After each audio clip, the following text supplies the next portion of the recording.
Mark, this is a fantastic movie, and I love your role in this. Amazing job. Why did John speak to you as an actor, and what inspired you to take the role? Craig Gillespie actually was the reason that I did it, because I was a big fan of Lars and the Real Girl and I, Tonya. You know, I was totally aware of him as a director, and when I heard that he was doing it and he was in London and he wanted to meet, that was enough for me. And I kind of went and saw him before I'd actually seen the script. And he just explained, you know, that there was this guy who was going to be the butler of Emma Thompson's character, and you don't really know who he is. He's quite a lurker, you know, you don't know what's going on in his mind. And there's maybe not a huge amount to say, but he's a pivotal moment in the film. And that was enough for me. Absolutely. Now, you're a master of matching or even setting the tone of a film. What did you hope to bring to John, and how did you research the role to fit into the film's unique tone? Well, John is a classic British butler. You know, you kind of grow up knowing what that sort of guy, who that guy is, you know, or a valet, I think you call them. So he's basically, he services the Baroness, and he's, you know, he's with aristocracy. So there is a certain way of behaving, a certain way of dressing, a certain way of, you know, you watch and you never speak. You just Absolutely. know everything that's going on and you deal with the problems. And so he was a pretty easy guy to be able to get. Now, can you talk to me about John's relationship with Cruella versus his relationship with the Baroness? Well, you see, the relationship with the Baroness is that he's her right-hand man, and he knows all her secrets. That's the thing, but plays it very, very close to his chest. And without giving too much away, obviously there is an instant in their past that happens where the Baroness basically coerces John into doing something that he's not that happy doing. So from then on, I think there's a slight mistrust between the two of them, but he nevertheless stays with her. And of course, what then happens is when the young Cruella turns up later and causes trouble for the Baroness, it becomes very difficult for him. Right, right. Now, John has a very interesting journey from his first scene to his last. Can you talk to me, without giving anything away, about his journey throughout the film? Well, you know, he's been with the Baroness the whole time, and as I said before, she asks something of him that is very, very difficult for him to fulfill. Right. But he's loyal, and he's her right-hand man, so he stays with her. That the result of that request comes back to haunt them both later on. So he then has to sort of decide which side he's on, basically. Absolutely. Now, did you feel like you were transported back to the 1970s once you stepped onto set? Because the sets were brilliant, and music sets, costumes were brilliant in this film. Yeah. I mean, the sets were amazing, and turning up every day was like you know, I've been on a lot of movie sets, and these were big, you know, they were big sequences, massive costumes, huge built sets, staircases, massive bouquets of flowers. It was just, you know, you turn up and you think, okay, right, this is a movie, you know, we're on a movie set here. And then, of course, what Craig did with the soundtrack afterwards, I think just you know, blows it out of the water. It's an incredible soundtrack, and it really, all those sequences of 70s London when Emma's character is working at Liberty's, and the sequences of when they're on the run and you see the streets and the cars and all of that, and with the music, it's just it's a real feast. Yeah, absolutely. The music in this, like, it is some of the best. It's one of the best soundtracks just around in a film, like, ever. You know what I mean? Yeah. Now, earlier on, you said working with Craig Gillespie was one of the main reasons why you took the role. Can you talk to me about working with him as a collaborator and just his directing style? Yeah, he's very calm on set, you know, and he knows exactly what he wants. And when you've got sequences as big as this, obviously that's essential. There was no, not in my sequences certainly, but no improvising, none of that. It was about getting it right in the way that he wanted, so that he could tell the story in the way that he wanted.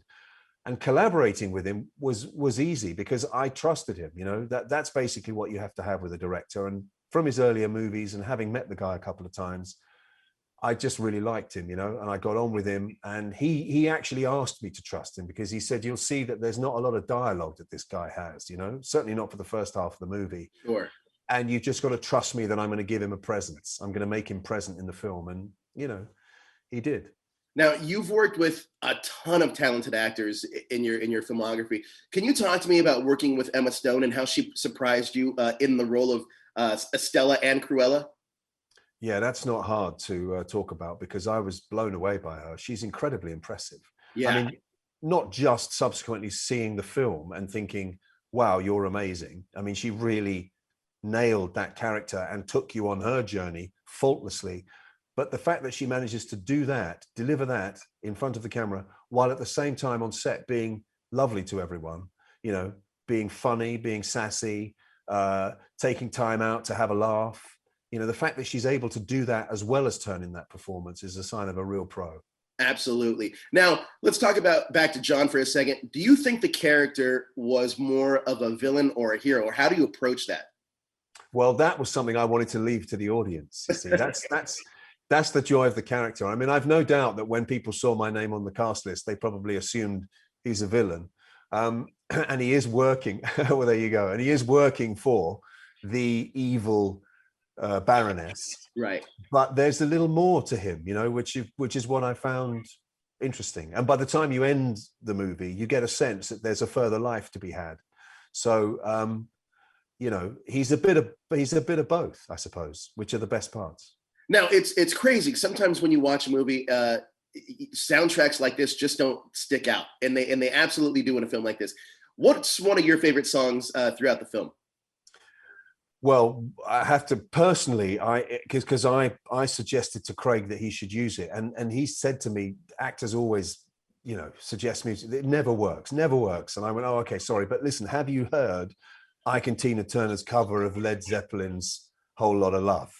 And he listened to it and then put it against, because there's a lot of caper sequences, you know what I mean, where they're like doing robberies and things, and he put it against that and it just worked perfectly.